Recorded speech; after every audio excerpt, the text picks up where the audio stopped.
हाँ, शायद ऐसे कोई था। तो चलो वैसे मैं 7.10 स्टार्ट करने वाला था। 7.9 का एक क्वेश्चन बस थोड़ा-सा आपको मुश्किल जाएगा, मैंने बोला था 16th। ये बना किसी का? बता दूँ इसको? चलो, ये क्वेश्चन करते हैं, फिर उसके बाद हम नई एक्सरसाइज चालू करेंगे।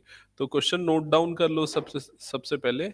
16th क्वेश्चन है, I is equals to integration 1 to 2 5 x square upon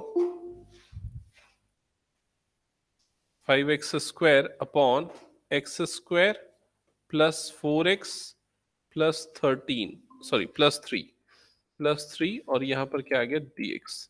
तो ये आपकी अभी तक की एक्सप्रेशन है आई। आपको क्या करना है, इंटीग्रेट करना है, डेफिनेट इंटीग्रल। ठीक है। तो एक चीज आपको क्लियरली दिख रही है कि न्यूमरेटर की डिग्री यहाँ पर क्या है, 2 है, डिनोमिनेटर की डिग्री भी 2 है। डायरेक्टली हम इसको पार्शियल फ्रैक्शन भी नहीं कर सकते और किसी मेथड से भी सॉल्व करना उतना आसान नहीं होगा। तो हम क्या करेंगे, लॉन्ग डिवीजन मेथड यूज करेंगे। तो न्यूमरेटर मतलब कि 5x स्क्वायर को डिवाइड करेंगे डिनोमिनेटर जो है x square plus 4x plus 3 से। तो सबसे पहले फर्स्ट टर्म आएगी क्वोशिएंट की 5 और ये क्या बन जाएगा, 5x square plus 20x plus 5 three ज़ा 15। समझ में आया?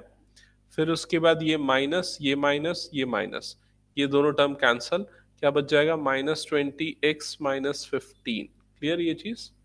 अब ये जो फ्रैक्शन हमारे पास था इसको हम मिक्स फ्रैक्शन में लिख सकते हैं, इंटीग्रेशन 1 to 2। तो हमारे पास क्वेश्चन क्या है, यहाँ पर 5 आया, ठीक है, plus reminder, reminder is -20x -15, -20x -15 whole divided by divisor, divisor क्या है यहाँ पर, x square plus 4x plus 3। Clear हो गया ये चीज? और ये पूरे का इंटीग्रेशन होना है dx। ठीक है। अब इसको हम सेपरेट कर देते हैं। सेपरेट करेंगे तो सबसे पहले इंटीग्रेशन 1 to 2, ये 5 dx एक पार्ट हो जाएगा और दूसरे पार्ट में से मैं सीधा माइनस कॉमन निकाल लेता हूँ। इंटीग्रेशन 1 to 2, ये क्या हो जाएगा, 20x plus 15 divided by x square plus 4x plus 3। क्या ये समझ में आया? एक बार कंफर्म करो। ये वाला जो माइनस और ये वाला माइनस था ना, इसको पूरे को मैंने यहाँ बाहर निकाल दिया और इन दोनों को प्लस बना दिया। ठीक है ये चीज। अब उसके बाद फर्स्ट पार्ट में 5 का जो इंटीग्रेशन होता है वो क्या होता है, 5x होता है। लिमिट क्या हो जाएगी, lower limit 1 upper limit 2 minus integration 1 to 2। यहाँ पर डिनोमिनेटर को फैक्टराइज कर सकते हैं हम लोग। तो अगर डिनोमिनेटर को फैक्टराइज करेंगे तो किस में फैक्टराइज होगा, x+1 और x+3 में होगा। चेक कर लो ब्रैकेट ओपन करके, इसी में होगा क्या? यस, इसी में होगा। ठीक है। अब उसके बाद हमको नेक्स्ट स्टेप में क्या करना है, ये पूरा रफ वर्क है ना, पार्शियल फ्रैक्शन। तो यहाँ रफ में मैं पार्शियल फ्रैक्शन कर रहा हूँ। 20x+15 divided by x+1 into x+2। Clear ये चीज? सो ये क्या हो जाएगा, a upon x+1, sorry 3, yes, a upon x+1 plus b upon x+3, ये हो जाएगा। Further 20x+15 is equals to a x+3 plus b x+1। ठीक है, a और b की वैल्यू निकालेंगे, उसके लिए x is equal to -3 put करते हैं, -3 पुट करेंगे तो b की वैल्यू मिल जाएगी। क्या आएगी देखते हैं जरा, यहाँ पर -3 पुट करने पे ये बन जाएगा -2b। ठीक है, ये वाली टर्म कितनी हो जाएगी, -60 प्लस 15 मतलब -45, यही बनेगा ना। Hmm. So will get b is equal to 45/2। ठीक है, सिमिलरली a की वैल्यू निकालते हैं। तो a की वैल्यू निकालने के लिए x is equal to -1 put करेंगे। x is equal to -1 put करोगे तो लेफ्ट साइड पे क्या बच जाएगा, -5। राइट साइड पे क्या बचेगा, माइनस माइनस नहीं +2a बचेगा ना। Yes, +2a। So will get a is equal to -5/2। Confirm करो सेम आ रही है क्या वैल्यू, एक बार अपना कैलकुलेशन करके ये वाले पार्ट में। ठीक है।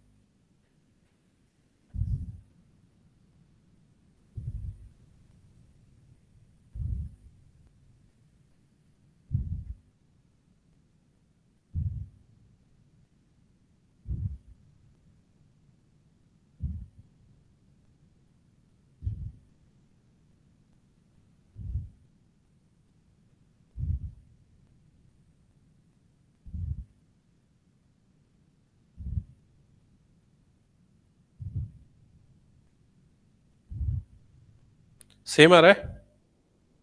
हम्म।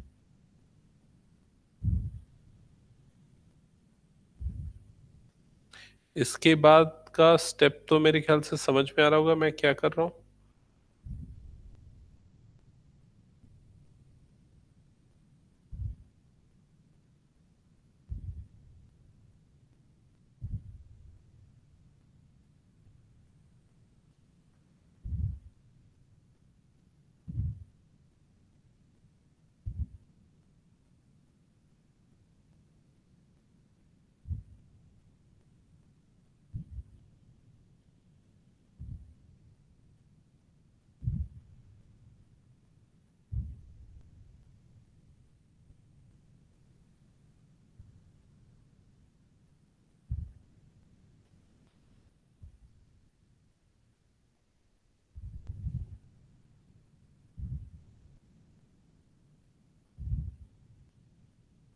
ये वाला टर्म माइनस हो जाएगा ना यहाँ पर।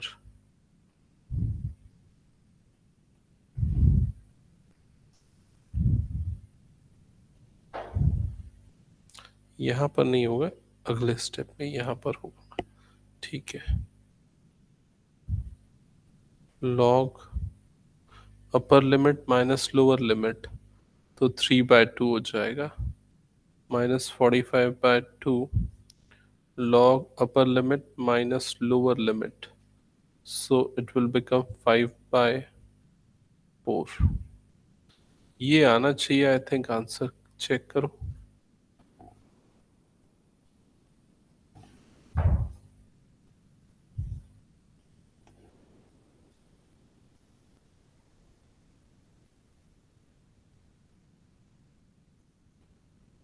ये कुछ और सिंप्लीफाई किया है क्या उसने?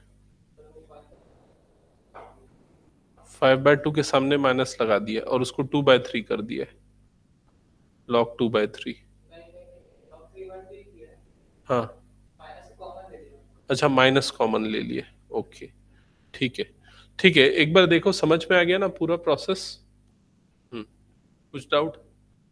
ये तो ये यहाँ ये -5/2 बाहर आ गया, 1/x+1 का इंटीग्रेशन log x+1 होता है। फिर 45/2 बाहर आ गया, इसका इंटीग्रेशन log x+3 हो जाएगा। बाहर में ये माइनस एज इट इज था, ठीक है। फिर उसके जैसे ही ब्रैकेट ओपन होगा ये पॉजिटिव ये नेगेटिव हो जाएगा। फिर अपर लिमिट माइनस लोअर लिमिट, तो अपर लिमिट लगाएंगे तो log 3 माइनस log 2, तो log 3/2 बन जाएगा वो, log a minus log b की प्रॉपर्टी से। ठीक है, इरेज कर दो। ओके।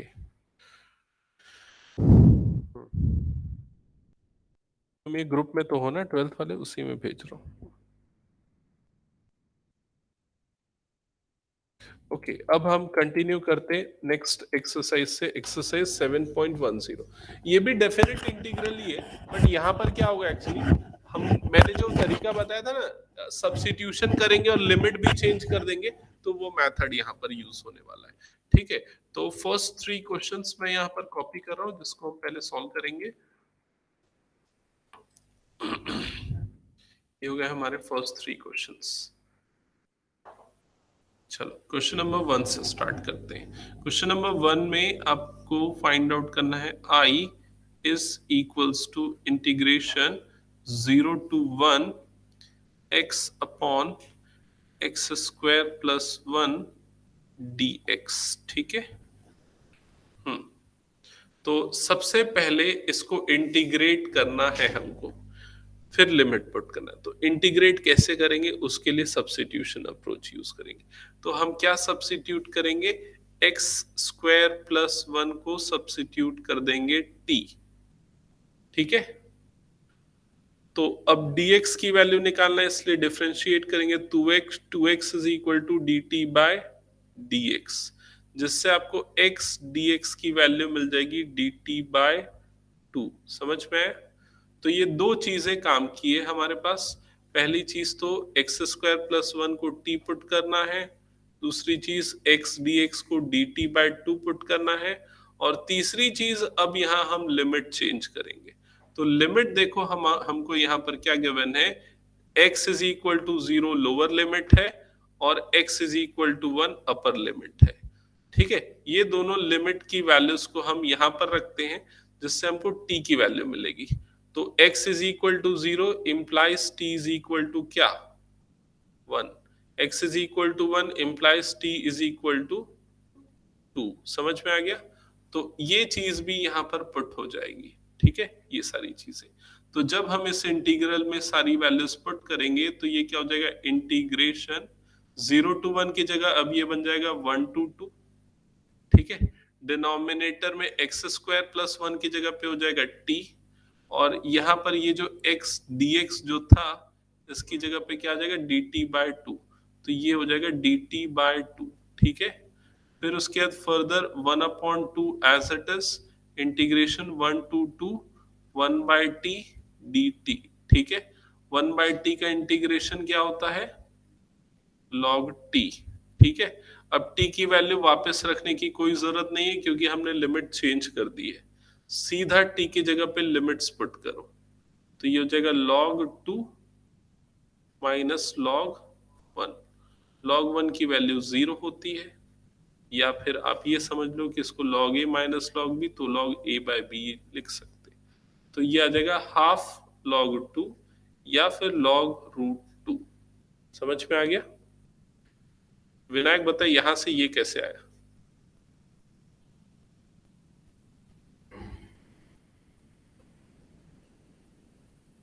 नहीं नहीं, मैं ये पूछ रहा हूँ ये वाली लाइन से ये वाली लाइन कैसे आई? रोशनी बताओ।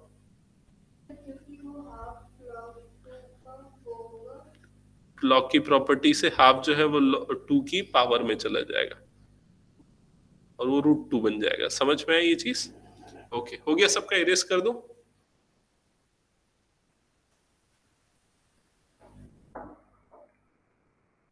भेज दे रहा हूं ना।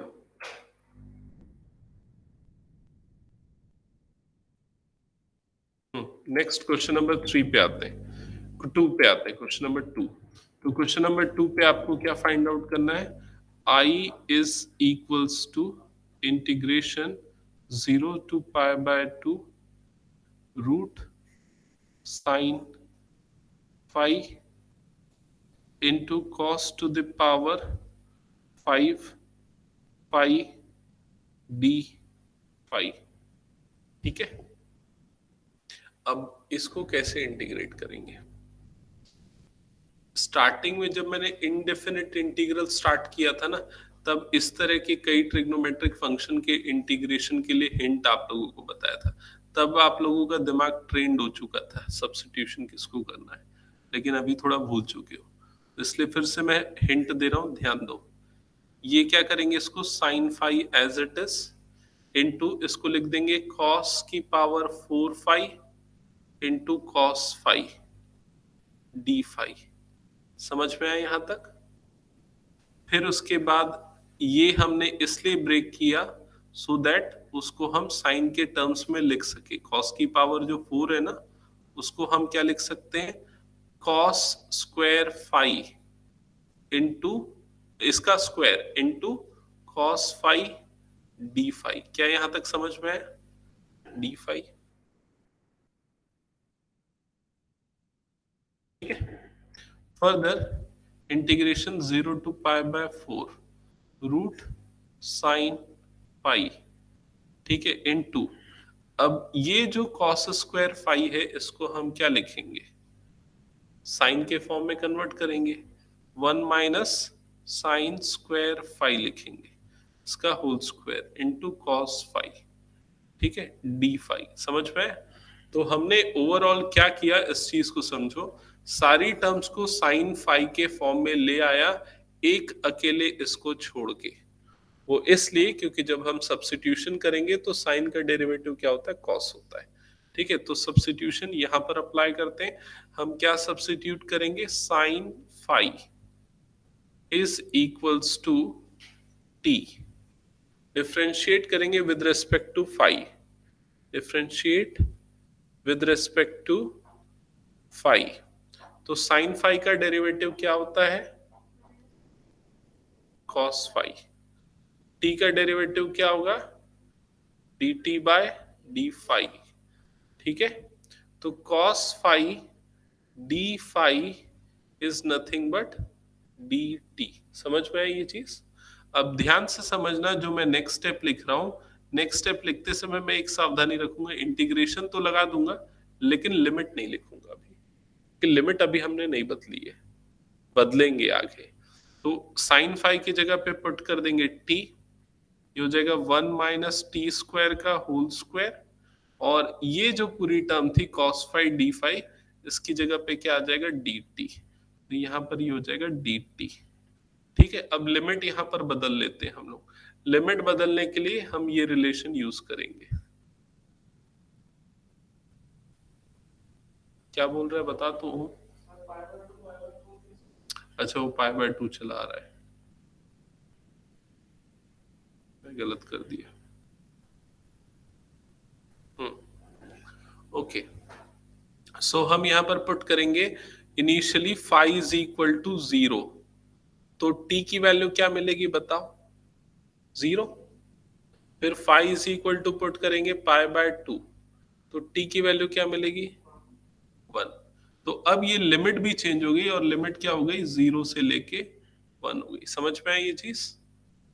अब इसके बाद फर्दर इसको सिंप्लीफाई करते फिर हम इंटीग्रेट करेंगे। रूट टी को लिखेंगे टी की पावर 1/2, और इस टर्म को एक्सपांड करेंगे a - b होल स्क्वायर के फॉर्म में।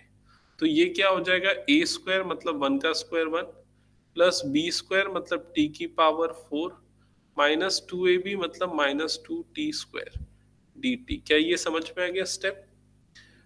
फर्दर नेक्स्ट स्टेप में ब्रैकेट ओपन करेंगे, तो टी की पावर हाफ प्लस टी की पावर 4 प्लस हाफ -2t की power 2 plus half. Power add हो गई यहां पर, समझ में आई ये चीज, ठीक है। ये टी की पावर हाफ इससे मल्टीप्लाई, फिर इससे मल्टीप्लाई, फिर इससे मल्टीप्लाई, तो सारे केसेस में पावर जो है टी की वो प्लस हो गई। फिर उसके बाद नेक्स्ट स्टेप में क्या होगा, it is equal to integration 0 to 1। अच्छा अब हाँ एक स्टेप और कर लेते फिर इंटीग्रेट कर देंगे। 1/2 प्लस टी की पावर, ये कितना हो जाएगा, 9/2 -2 टी की पावर 5/2, और यहाँ पर आ जाएगा डी टी, ठीक है। फिर टी की पावर 1/2 का इंटीग्रेशन, टी की पावर 3/2 अपॉन 3/2, टी की पावर 5/2 का 9/2 का 11 इंटीग्रेशन 11/2 अपॉन 11/2, 9/2 प्लस 1 11/2 होता है, -2 टी की पावर 7/2 अपॉन 7/2। समझ में आई ये पूरा एक्सप्रेशन, ठीक है। अच्छा लिमिट यहाँ पर जो है वो लिमिट मैं इस जगह पे लिख रहा हूं, ध्यान से देखना। इसकी लिमिट 0 से 1, इसकी लिमिट 0 से 1, इसकी लिमिट 0 से 1, ठीक है। अब लिमिट अप्लाई करते हैं। लिमिट अप्लाई करेंगे तो जो फर्स्ट पार्ट है वो 2/3 हो जाएगा, upper limit minus lower limit, so upper limit is 1, lower limit is 0। फिर प्लस ये 2/11 हो जाएगा, upper limit minus lower limit, so 1 - 0। ये -4/7 हो जाएगा, upper limit minus lower limit 1 - 0। So you will get 2/3 plus 2/11 -4/7, और इसके बाद इन फ्रैक्शंस का एडिशन करना पड़ेगा, ठीक है। तो कितना आएगा, 33 इंटू 7, 77 7 3 21 का 1, ये हो जाएगा 2, 21 प्लस 2 23, 231 आ जाएगा ना।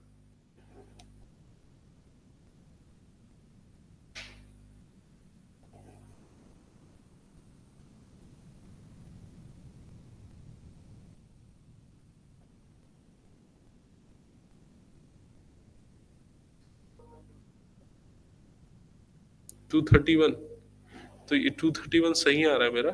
बस यहाँ पर क्या हो जाएगा, 2 × 77 प्लस 2 × 21 -4 × 33, ठीक है। तो 77 × 2 कितना होता है, 154 प्लस 42 माइनस ये कितना हो जाएगा, 4 3 से 12 का 2, या गिवन 4 3 से 12 13 132 डिवाइडेड बाय 231। ठीक है, तो इन दोनों का डिफरेंस हो जाएगा -90। हाँ वही है 64/231 कैलकुलेट करने का। ठीक है क्या? अच्छा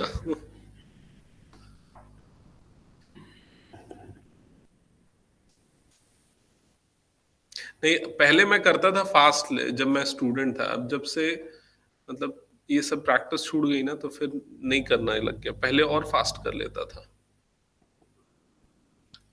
इसीलिए वो कैलकुलेटर की आदत पड़ गई ना, इसलिए बिगड़ गया, स्पीड कम हो गई।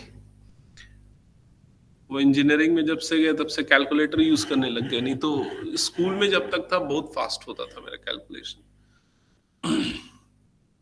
ओके,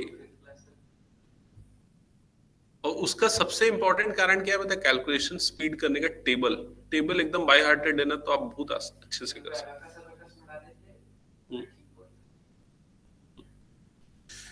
ओके, नेक्स्ट क्वेश्चन पे मूव करते हैं। क्वेश्चन 3, डायरेक्ट यहाँ सब्स्टिट्यूशन क्या करना है ये आपको पता चल जाना चाहिए। हाँ हाँ, 1+x² को कर सकते हैं, लेकिन उससे बेटर ऑप्शन है हमारे। ये सीधा जो अंदर वाला पार्ट है ना, एक्चुअली मैंने इनवर्स ट्रिग्नोमेट्री जब पढ़ाया था उस समय, और जब डेरिवेटिव पढ़ाया था उस समय। हाँ हाँ करेक्ट होगा ना, मैं बता रहा हूँ, एक मिनट। अप्रोच सही है।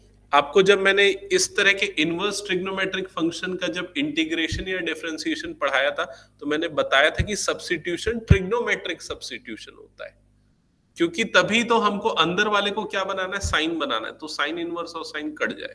ठीक है, और ऐसे क्वेश्चन के लिए मैंने हिंट भी दिया था कि 1+x² आता है तो x की जगह पे tan थीटा यूजुअली रखते हैं, तो यहां पर भी वही अप्रोच यूज करेंगे।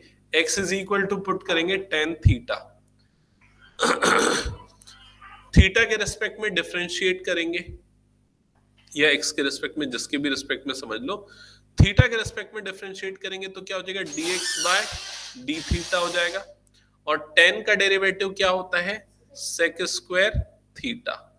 ठीक है, तो dx की वैल्यू क्या आ जाएगी, sec square theta into d theta. समझ में है?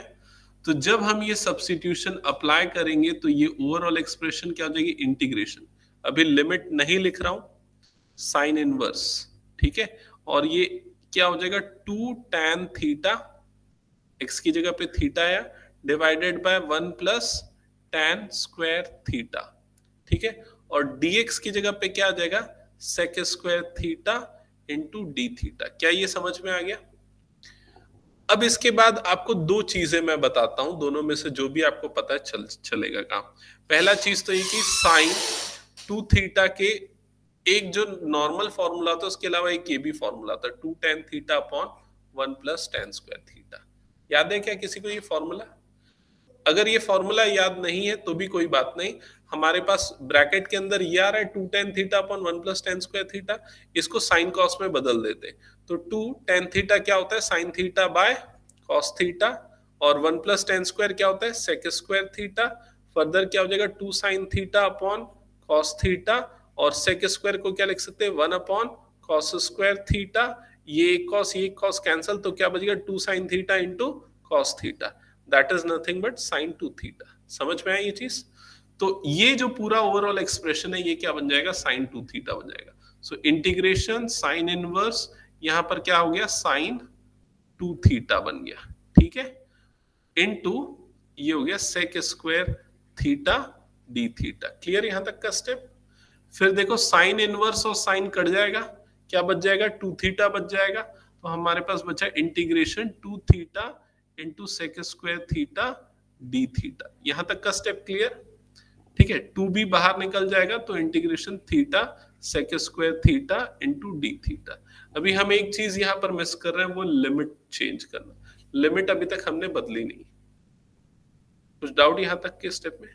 लिमिट अब बदलते हैं। लिमिट बदलने के लिए लोअर लिमिट पुट करते हैं। लोअर लिमिट क्या थी, x इज इक्वल टू 0, और अपर लिमिट थी x is equal to 1।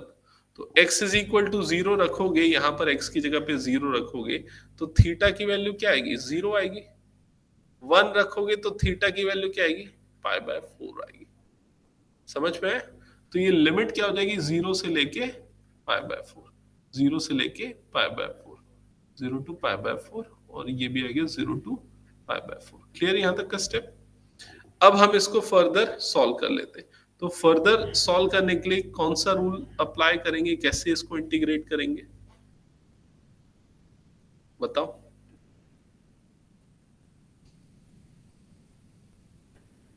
Hmm theta sec square theta d theta integration कैसे होगा? हम्म, दो अलग फंक्शन है ना, प्रोडक्ट रूल लगेगा ना। फर्स्ट फंक्शन किसको लेंगे? I L A stands for algebraic, तो ये थीटा फर्स्ट फंक्शन होगा। टी ट्रिग्नोमेट्रिक सेकंड फंक्शन होगा। समझ में आया? आइलेट रूल से तो फर्स्ट फंक्शन मतलब कि थीटा, सेकंड का इंटीग्रेशन मतलब ये हो जाएगा sec square theta d theta, minus complete integration first का differentiation d by d theta of theta into second का integration sec square theta d theta. समझ में आई ये चीज? और यहाँ पर बाहर में एक और डी थीटा, क्योंकि होल इंटीग्रेशन है। और इसके बाहर में क्या आएगा? ये लिमिट आएगी। लिमिट क्या है? 0 से पाई बाय 4। ठीक है। फर्दर ये हो गया थीटा, सेक स्क्वायर का इंटीग्रेशन क्या होता है? 10, तो ये हो जाएगा tan theta minus integration 1 into tan theta d theta. Integration की लिमिट 0 से पाई बाय 4। समझ में है? फर्दर ये हो जाएगा थीटा टेन थीटा, ठीक है, माइनस टेन थीटा का इंटीग्रेशन दो होता है, एक होता है लॉग सेक थीटा या माइनस लॉग कॉस थीटा। तो माइनस लॉग कॉस थीटा लेता हूं, जिसके कारण ये प्लस लॉग कॉस थीटा बन जाएगा। समझ में आया कि नहीं मैंने क्या किया है? नहीं आया समझ में? हाँ, आ गया ना? हाँ, तो माइनस लॉग कॉस थीटा वाला यूज किया, जिससे ये बन गया। अब इसमें लिमिट पुट करते हैं, अपर लिमिट।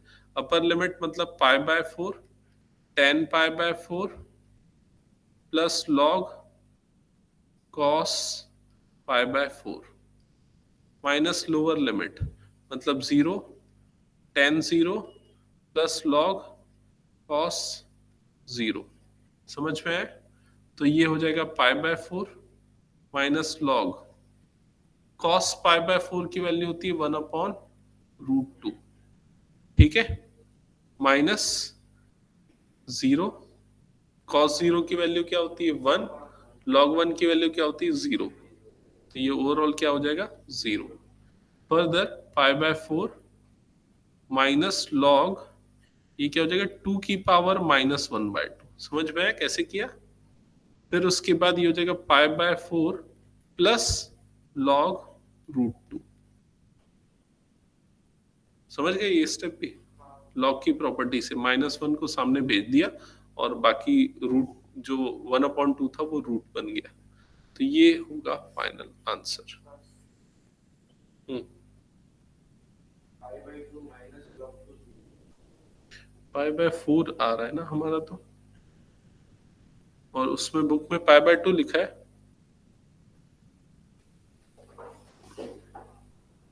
एक मिनट, ये हमारा आ रहा है पाई बाय 4 log√2, और बुक में कुछ और आ रहा है। क्या आ रहा है बताओ? पाई बाय 2 माइनस log 2, ये आ रहा है।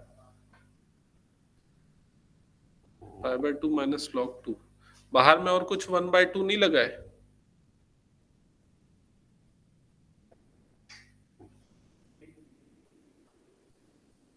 अच्छा, कुछ गलती किया क्या हमने?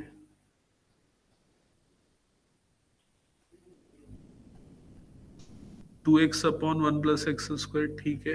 x is equal to tan theta sec square theta d theta, ठीक है। ठीक है, साइन 2 थीटा होता है, साइन इनवर्स साइन 2 थीटा। ये बाहर वाला 2 एक मिस हुआ हमसे ना, ये देखो ये वाला 2 मिस हो गया। ये यहाँ बाहर में एक 2 चले आ रहा है, ठीक है। हम्म तो ये हो जाएगा π/2 प्लस लॉग √2। एक मिनट, π/2 प्लस लॉग 2, प्लस नहीं आ रहा, माइनस आ रहा है, क्या बोल रहे हो? फिर कुछ माइनस प्लस की भी एक मिस्टेक हुई क्या? देखो π/2, एक मिनट ना, ये तो 2 हो गया, यहां तक तो ठीक है। ये 2 टाइम्स ये हो गया π/4 प्लस 1/2 log 2, ये हो गया था हमारे पास। तो ये मल्टीप्लाई होके तो वो बन जाएगा π/2 प्लस log 2, लेकिन प्लस आ रहा है। अब वो माइनस क्यों नहीं आ रहा वो देखते हैं, ठीक है। तो फर्स्ट फंक्शन माइनस, ये यहाँ पर माइनस है, माइनस करेंगे, tan x का इंटीग्रेशन log sec x होता है, और या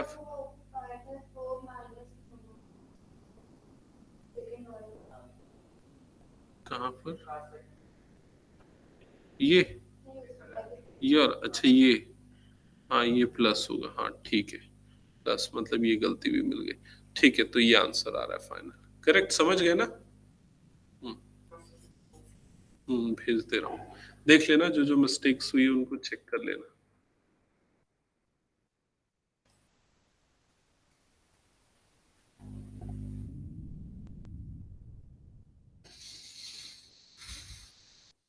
क्या हो गया विनायक?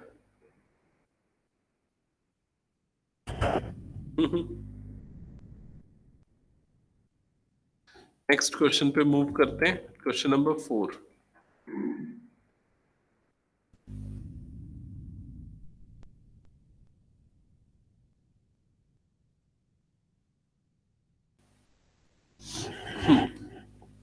क्वेश्चन नंबर 4 है, एक्चुअली हिंट दे ही दिया है क्वेश्चन नंबर 4 के लिए, अगर आप देखोगे तो आप खुद से इसको ट्राई कर सकते हो हिंट यूज करके।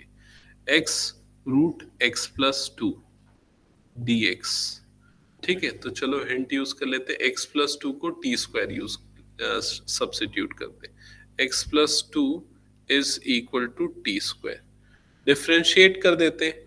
अच्छा ये भी डाउट हो सकता है कि किसके रेस्पेक्ट में करें, टी के कि थीटा एक्स के, किसी के भी रिस्पेक्ट में कर लो जिससे आपको आसान लगे।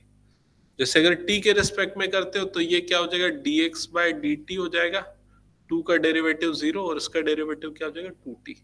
x के रिस्पेक्ट में करोगे तो ये 1 हो जाएगा, ये 0 हो जाएगा, और ये वाला जो पार्ट है इसका डेरिवेटिव क्या हो जाएगा 2t/dt/dx, तो वही मिलेगा अल्टीमेटली आपको। तो फिलहाल यहाँ पर dx की वैल्यू क्या आ रही है, 2t/dt आ रही है, ठीक है।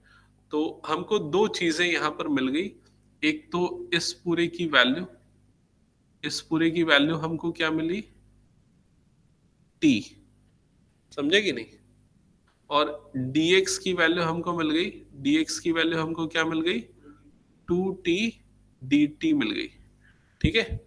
अब किसकी वैल्यू निकालनी बच गई, ये x की वैल्यू, इस x की वैल्यू, तो इस x की वैल्यू निकालो, कहां से निकालोगे, यस, t² - 2, तो x की वैल्यू हो जाएगी t² - 2, तो यहां पर लिख देते t² - 2 ब्रैकेट में, ठीक है, इनटू दिस। एक और चीज बच गया, वो क्या बच गया, लिमिट चेंज करना। तो ये जो इंटीग्रेशन है इसकी लिमिट क्या आएगी वो भी बताना पड़ेगा। तो लिमिट चेंज करने के लिए फिर से हम लोअर लिमिट में x is equal to 0 put करते हैं, तो t की वैल्यू क्या आ जाएगी, √2। Upper limit x is equal to 2 put करते हैं, तो t की वैल्यू क्या आ जाएगी, +2, ठीक है। सो यहाँ पर वैल्यू लिमिट की हो जाएगी √2 से लेके 2 तक की, ठीक है। अब इसके बाद इसको फर्दर सिंप्लीफाई करते हैं, तो ध्यान देना, इंटीग्रेशन √2 से लेके +2, फिर उसके बाद ये t और ये 2t, तो क्या बन जाएगा 2t² under bracket t² - 2 dt, ठीक है। फिर उसके 2 बाहर आ गया, इंटीग्रेशन √2 to 2, ये क्या हो जाएगा t⁴ - 2t⁴ dt, समझ में आया। फर्दर ये 2 एज इट इज, t⁴ का integration t⁵ upon 5 - 2t³ upon 3 limit क्या हो जाएगी, √2 से लेके +2 तक। Upper limit minus lower limit, तो 2 as it is. Upper limit, upper limit मतलब हो जाएगा 2⁵/5 माइनस 2 × 2⁵3/3। अपर लिमिट हो गया, माइनस लोअर लिमिट करेंगे, तो लोअर लिमिट करेंगे तो √2⁵5/5 माइनस 2 × √2⁵ ना होगा 3/3। ठीक है, सही कर रहा हूं ना? फर्दर ये 2 एज इट इज, यहाँ पर 2⁵5 कितना होता है, 32 ना। 32/5 माइनस 16/3, ये आ जाएगा फर्स्ट ब्रैकेट में, माइनस कितना हो जाएगा, 4√2 होगा ना ये, 4√2, 2⁵√2⁵5, यस 4√2 हो जाएगा।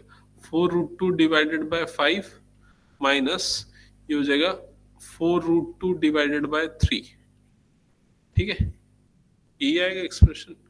फर्दर सिंप्लीफाई करेंगे तो 2, ये फर्स्ट वाला ब्रैकेट को सॉल्व करेंगे तो 32 × 3 ये कितना हो जाएगा, 96 माइनस 80 डिवाइडेड बाय 15 माइनस इन दोनों का डिफरेंस हो जाएगा, ये भी एलसीएम आ जाएगा 15, ये हो जाएगा 12√2 माइनस 5 4 20√2। और फर्दर इसको जब सिंप्लीफाई करोगे तो 2 × 16/15 माइनस माइनस प्लस हो जाएगा 8√2/15 and further it will be, LCM आ जाएगा 15 और न्यूमरेटर से अगर 8 कॉमन निकालोगे तो 8 2 16, यहाँ हो जाएगा 2 + √2। क्या है आंसर? हम्म हम्म एक मिनट, बुक का आंसर बताना। 16√2/15 √2 + 1, यही है। हाँ ठीक है, हमारा आ गया सेम आंसर। देखो इसके बाद क्या किया, 16/15 हमारा आया था और यहाँ पर इसको √2 × √2 लिख दो प्लस ये √2। अब √2 भी कॉमन निकालो तो 16√2/15 हो गया और यहाँ पर ब्रैकेट में क्या गया, √2 + 1। यही आंसर है। ठीक है, समझ गए ना? तो थोड़ा कैलकुलेशन यहाँ पर ज्यादा है, बट इंटीग्रेशन और जो प्रोसेस है वो उतना ज्यादा नहीं है। स्क्रीनशॉट शेयर कर रहा हूं मैं, उसको एक बार देख लेना। साक्षी कनेक्टेड है क्या? साक्षी, ओके। अच्छा, क्वेश्चन नंबर 5 हो गया, नेक्स्ट क्वेश्चन पे मूव करते हैं। क्वेश्चन नंबर 4 हो गया, 5 पे मूव करेंगे। ठीक है, क्वेश्चन नंबर 5, बताओ क्या करना है। सबसे पहला स्टेप आप लोग बताओ। हम्म हम्म बोलो। हाफ एंगल फॉर्मूला जब 1 + cos और 1 - cos होता है तब हाफ एंगल सूटेबल होता है। 1 + cos² आ गया ना, तब हाफ एंगल नहीं लगता। हम्म, और सब्स्टिट्यूशन, किसको सब्स्टिट्यूट करेंगे, cos x को। उसका डेरिवेटिव मिलना चाहिए ना हमको। इंटीग्रेशन में सब्स्टिट्यूशन करते समय यही सोचते हैं ना कि उसका डेरिवेटिव है कि नहीं। तो cos x का डेरिवेटिव sin x है यहाँ पर। ठीक है, तो cos x को सब्स्टिट्यूट करेंगे t, तो cos x का डेरिवेटिव क्या होता है, minus sine x is equal to dt/dx। तो जिससे sin x dx की वैल्यू आपको क्या मिल जाएगी, dt मिल जाएगी, सॉरी माइनस dt मिल जाएगी ना। तो ये मिल जाएगी माइनस dt। तो इसके बाद ये जो पूरा का पूरा इंटीग्रल है, ये क्या हो जाएगा, इंटीग्रेशन, ऊपर वाला टर्म बन जाएगा माइनस dt अपॉन नीचे क्या बन जाएगा, 1 + t²। क्लियर यहां तक? ये तो हो गया। अब इसके बाद लिमिट चेंज करना है, तो लिमिट चेंज करने के लिए हम इसको यूज करेंगे। ठीक है, इसमें हम पुट कर देंगे lower limit x is equal to 0, तो t की वैल्यू क्या आ जाएगी, 1। Upper limit x is equal to π/2, तो t की वैल्यू क्या हो जाएगी, 0। तो लिमिट क्या हो जाएगी 1 से लेके 0, ये ध्यान रखना, 0 से 1 मत कर देना, ठीक है। ओके, इसके बाद ये माइनस बाहर आ जाएगा, इंटीग्रेशन 1 to 0, 1/1 + t² dt। अब इसका इंटीग्रेशन क्या होता है, tan inverse t, 1/1 + x², tan−1 x, ठीक है। अब लिमिट लगते हैं, अपर लिमिट माइनस लोअर लिमिट, तो tan−1 0 माइनस tan−1 1। tan−1 0 क्या होता है, 0। tan−1 क्या होता है, π/4। तो आंसर क्या आएगा, π/4। That's it. एक बार बताओ अगर कहीं डाउट है तो, क्या रहा है आंसर बुक में।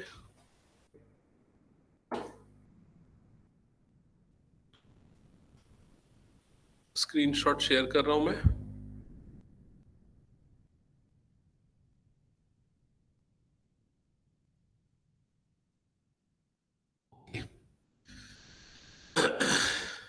नेक्स्ट क्वेश्चन पे मूव करते हैं। क्वेश्चन नंबर 4-5 तक हो गया ना, क्वेश्चन नंबर 6 ऑनवर्ड्स जाएंगे।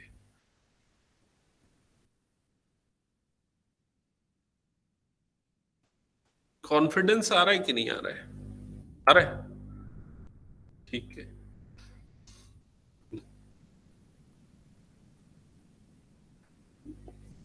लेकिन जब तक खुद नहीं बनाओगे तो कैसे आएगा, मैं ये सोच रहा हूँ कॉन्फिडेंस।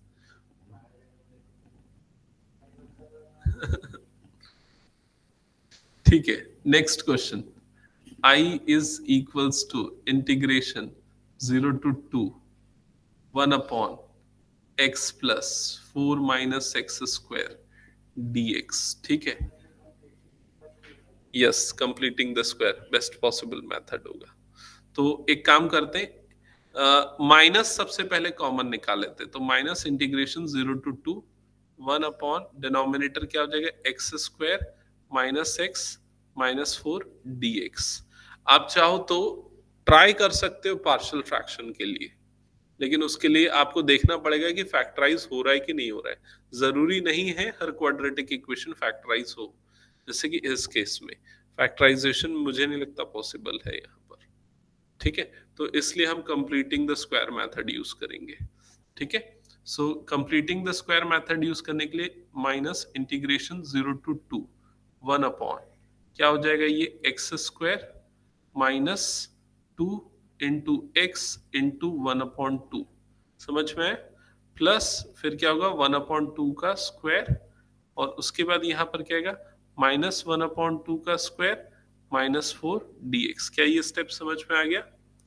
फिर -0 to 2, ये वाला जो पूरा पार्ट है यहां से लेके यहां तक का, ये पूरा क्या बन जाएगा, x माइनस हाफ का होल स्क्वायर।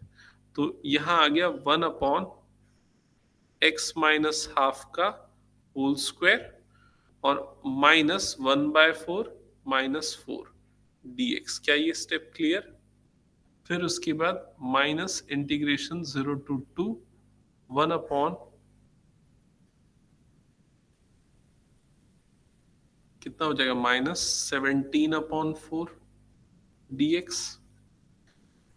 समझ रहे हो ना स्टेप्स ये पूरे, -√17/2 होल स्क्वायर dx। क्लियर यहाँ तक का स्टेप। तो यहां तक हमने इसको पूरा सिंप्लीफाई कर लिया, अब सब्स्टिट्यूशन अप्रोच यूज करनी है। तो क्या सब्स्टिट्यूट करेंगे,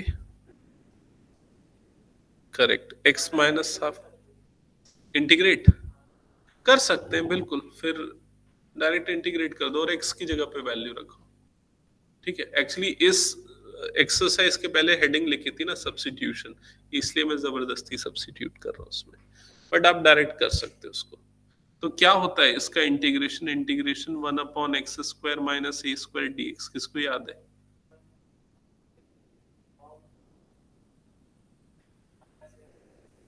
बस यही चेक करना, ऊपर माइनस आता है या नीचे माइनस आता है, ठीक है। बाकी तो ऐसे ही रहता है फॉर्म, उसके बाद उसमें अप्लाई कर दो और बना लो, हो जाएगा ये, ठीक है। इसको छोड़ रहा हूँ फिर मैं आगे कैलकुलेशन के लिए आप लोगों के लिए। स्क्रीनशॉट भेज रहा हूं। नेक्स्ट क्वेश्चन पे आते हैं, क्वेश्चन नंबर 7।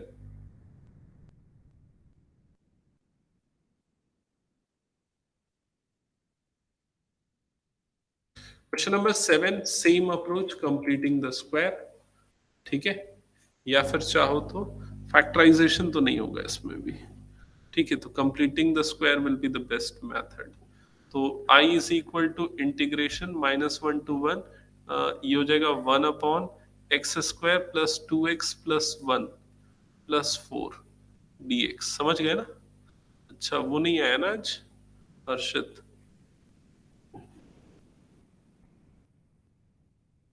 इससे मुझे याद आ गया, ये हर्षित नहीं आया क्योंकि ये वाला जो डायरेक्टली मैंने 5 को किस में ब्रेक कर दिया, 1+4 में ब्रेक कर दिया। समझ में है ना क्यों ब्रेक किया? क्योंकि उससे ये पूरा कंप्लीट स्क्वायर मिल जाएगा। तो ये पूरा एक्सप्रेशन हो जाएगा 1/x+1 का होल स्क्वायर प्लस ये हो जाएगा 2 स्क्वायर और ये हो गया dx। क्लियर ये चीज? अब उसके बाद इंटीग्रेट कर दो, लिमिट पुट कर दो। बिना सब्स्टिट्यूट किए करना है तो कर दो, ज्यादा आसान है बिना सब्स्टिट्यूट की इस पर्टिकुलर क्वेश्चन में। नहीं, ऐसा मेंशन नहीं रहेगा। हाँ ठीक है, ज्यादातर अच्छी चीज ये प्रूफ वाला ही क्वेश्चन आएगा। 2-4 स्टेप अप्लाई करके जो है ना, फिर समझ जाओगे आंसर आ रहा है कि नहीं उस स्टेज में। इरेज कर दो इसको।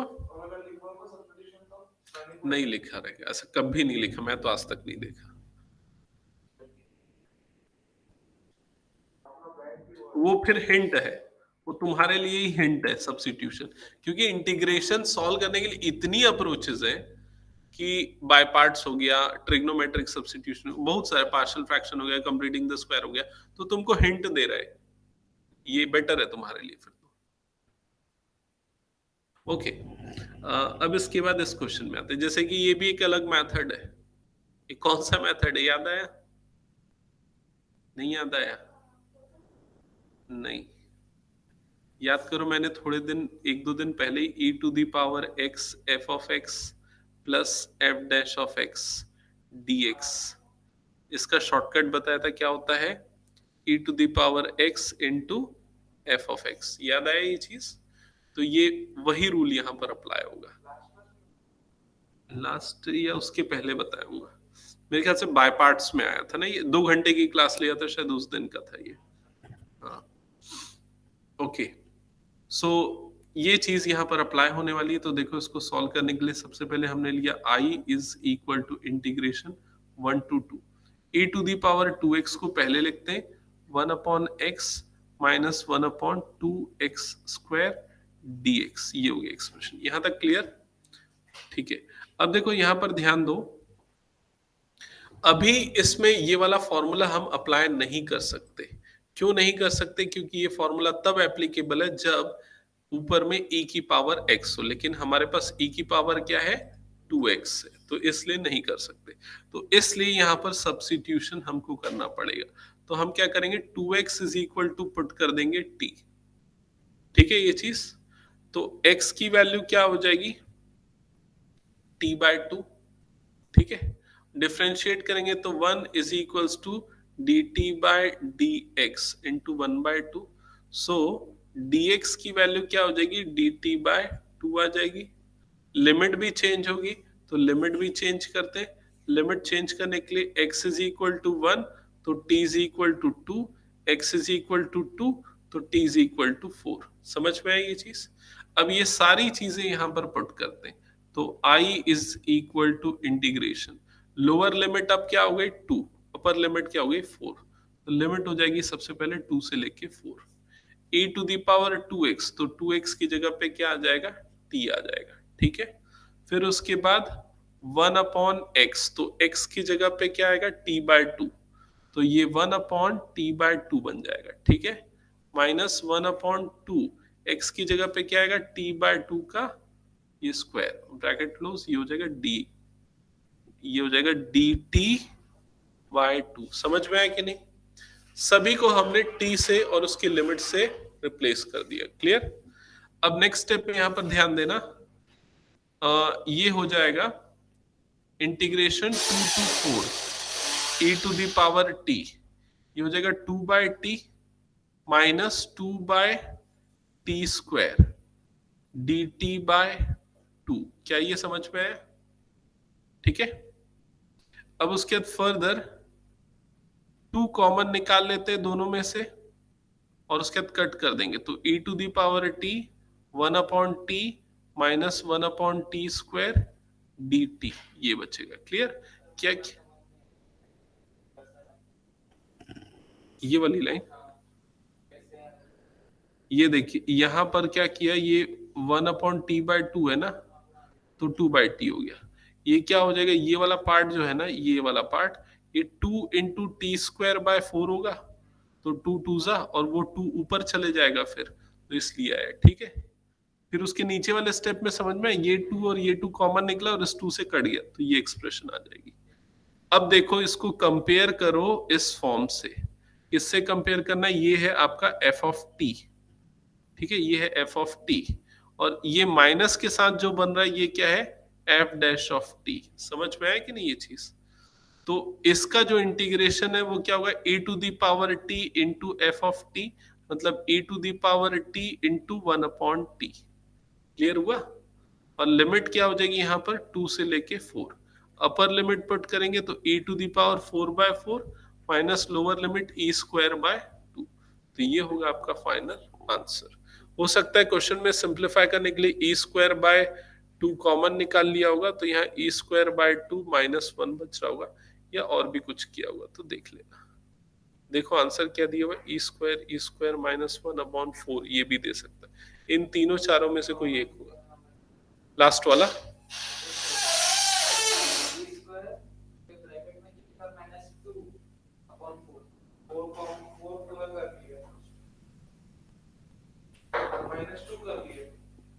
हाँ ये 2 होगा ना, मैंने कैलकुलेशन किया, हाँ -2 होगा, यस। ठीक है, समझ गए ना? क्या हुआ विनायक, और फोन वोन अटेंड करना कर ले, चेक करने आए होंगे पढ़ाई वढ़ाई कर रहे कि नहीं।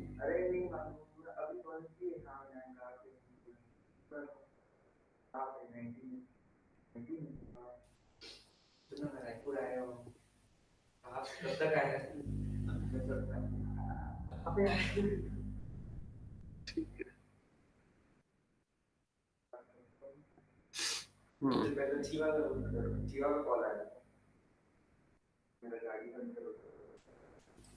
ओके, ठीक है शिवा, ठीक है शिवा।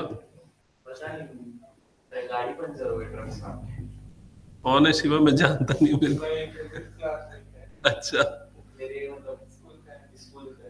अच्छा, ओके ठीक है, चलो कंटिन्यू करते हैं। नेक्स्ट क्वेश्चन, इंटीग्रेशन 1/3 to 1, और यहाँ पर लिखा हुआ है x minus x cube whole to the power 1/3 upon x to the power 4 dx। ठीक है, बताओ कैसे करेंगे इसको सॉल्व। यहाँ पर तो कुछ हिंट भी नहीं दिया है, ठीक है, तो क्या करना पड़ेगा, कुछ सब्स्टिट्यूशन करने से होगा क्या, और होगा तो किसको सब्स्टिट्यूट करने से, ये लॉजिक आप लोगों को अप्लाई करना पड़ेगा।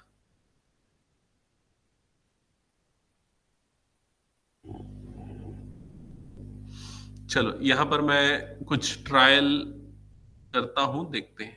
इंटीग्रेशन 1/3 to 1, ठीक है, डिनोमिनेटर में ये x टू द पावर 4 है, तो यहाँ डिनोमिनेटर में आ गया x टू द पावर 4 वाली टर्म, ठीक है, और न्यूमरेटर में एक काम करते हैं हम, यहां से x³ कॉमन निकालते हैं, तो ये बन जाएगा 1/x² -1 whole to the power 1/3 dx। मैंने क्या किया समझ में आया ना?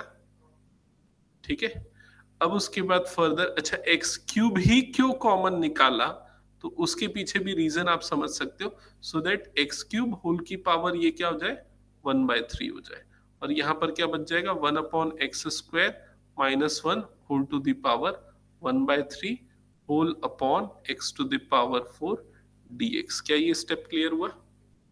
फर्दर ये और ये कट जाएगा, तो क्या बचेगा वहां पर x, और नीचे में x की पावर 4 है, तो वो भी आगे सिंप्लीफाई होगा, और सिंप्लीफिकेशन के बाद ये हो जाएगा 1/3 to 1, यहाँ पर बच जाएगा 1/x² -1 to the power 1/3 upon x cube dx। समझ में आई ये चीज? तो ये थोड़ा बहुत सिंप्लीफाई हुआ है। अब ये सिंप्लीफिकेशन के बाद वो चीज आपको दिखनी चाहिए जो मैं बता रहा हूं, ये वाला पार्ट जो काफी टफ दिख रहा है, उस वाले पार्ट का डेरिवेटिव क्या होता है। अलग से निकाल के लिखता हूं, 1/x² - 1, इसका डेरिवेटिव अगर मैं इसको t लेता हूं तो इसका डेरिवेटिव 1/x² का डेरिवेटिव क्या होगा? नहीं समझ में आ रहा? x की पावर -2 - 1 इक्वल टू t ले रहा हूं। अब बताओ इसका डेरिवेटिव क्या होगा? -2 x की पावर -3 इक्वल टू dt/dx, यही होगा। -2/1 -2 into 1/x³ is equal to dt/dx होगा। तो 1/x³ इंटू dx की वैल्यू क्या होगी? -dt/2 होगी। समझ में? तो ये जो dx और 1/x³ है, इसको हम क्या लिख सकते हैं? -dt/2 लिख सकते हैं। और इस पूरे को हम क्या लिख सकते हैं? t लिख सकते हैं। क्लियर? तो ये सब्स्टिट्यूशन जो दिखा ना, ये आप लोगों को समझ में आना चाहिए। तो इंटीग्रेशन लिमिट अभी नहीं बदल रहा हूं, t की पावर 1/3 और इस पूरे की जगह पे आ गया -dt/2, ये हो गया -dt/2। क्लियर ये चीज? अब देखो यहां पर मैं -1/2 बाहर निकाल रहा हूं, तो इंटीग्रेशन t की पावर 1/3 dt हो जाएगा। अब ये इंटीग्रेबल फॉर्म में है। अब सिर्फ आपको लिमिट बदलनी है, तो लिमिट बदलने के लिए ये वाला रिलेशन हम यूज करेंगे। ठीक है? तो x की जगह पे लोअर लिमिट पुट करो 1/3। अरे ये तो बहुत कॉम्प्लेक्स हो जाएगा ना।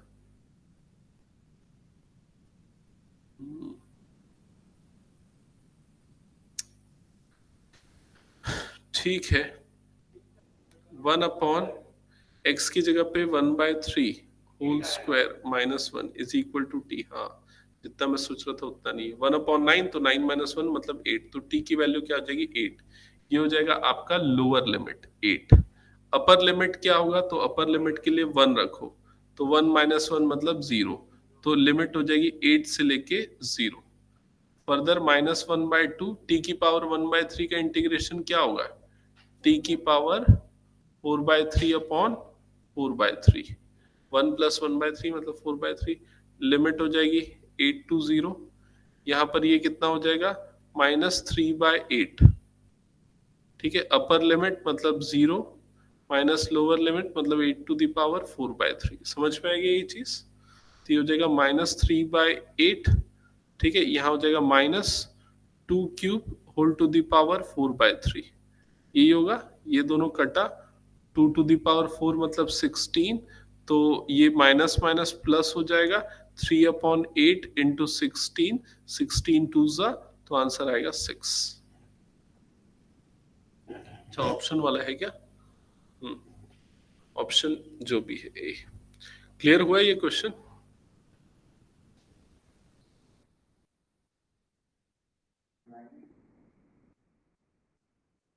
हम्म,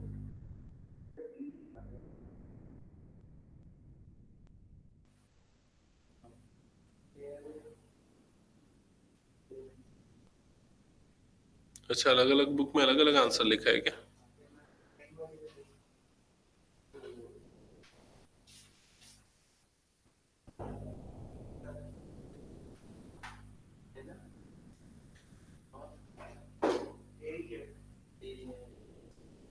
ए मतलब 6 है ना जो हमारा है? हाँ ठीक है।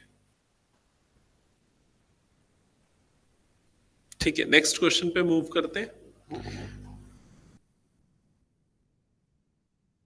Question number 10।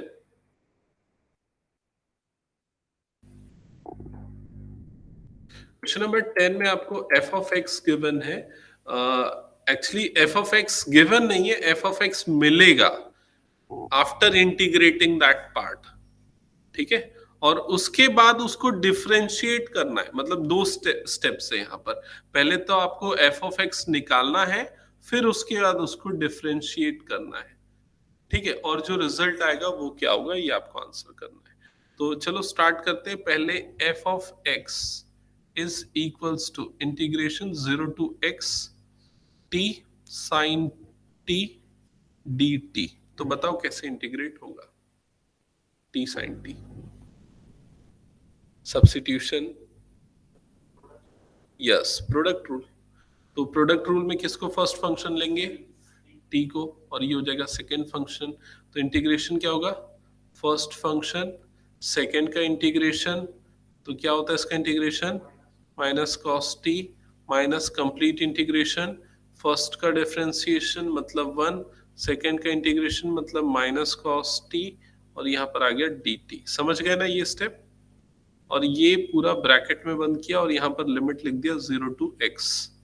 नेक्स्ट स्टेप पे आते हैं। नेक्स्ट स्टेप ये हो गया माइनस टी कॉस टी, ठीक है, माइनस माइनस ये हो गया प्लस, ठीक है। कॉस टी का इंटीग्रेशन क्या होता है? साइन टी, ठीक है, और ये आ गया limit 0 to x. Upper limit रखते हैं, तो अपर लिमिट रखेंगे minus x cos x plus sine x, upper limit हो गया, ठीक है।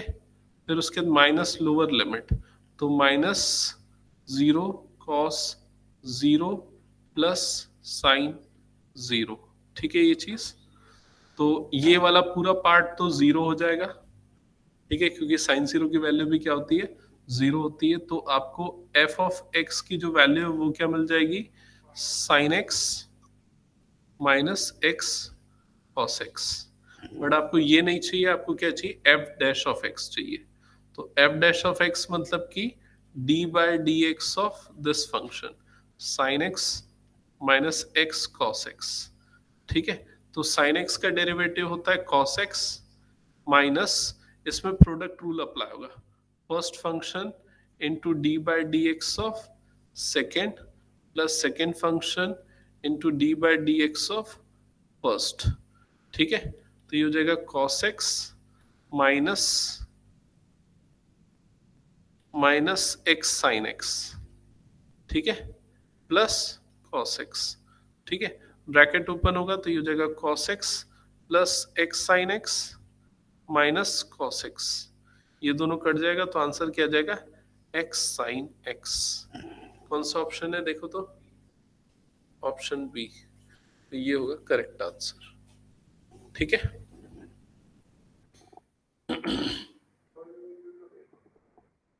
पूरा खुद से बनाना ही पड़ेगा, ये तो मैं सिर्फ समझाया हूं, ठीक है। वो जब तक कॉन्फिडेंस और वो अच्छे से नहीं आएगा जब तक तुम खुद प्रॉब्लम नहीं फेस करोगे। तुम लोगों को खुद जब तक ये नहीं समझ में आएगा ना कि यहाँ पर यही क्यों किया, तब क्वेरी भी आएगी कि ये वाला स्टेप क्यों किया, ये सोचोगे तुम लोग। तो वो प्रैक्टिस से ही आएगा और कोई मेथड नहीं है इसके लिए, ठीक है। बस यही अप्रोच है, आप ज्यादा से ज्यादा क्वेश्चन सॉल्व करो, उसी से आप लोगों को इसमें समझ में आएगा कि कौन सा कैसे सॉल्व हुआ है। जिस तरह से साइकिल चलाना या गाड़ी चलाना ओरली नहीं सिखा सकते ना, उसी तरीके से मैथ सॉल्व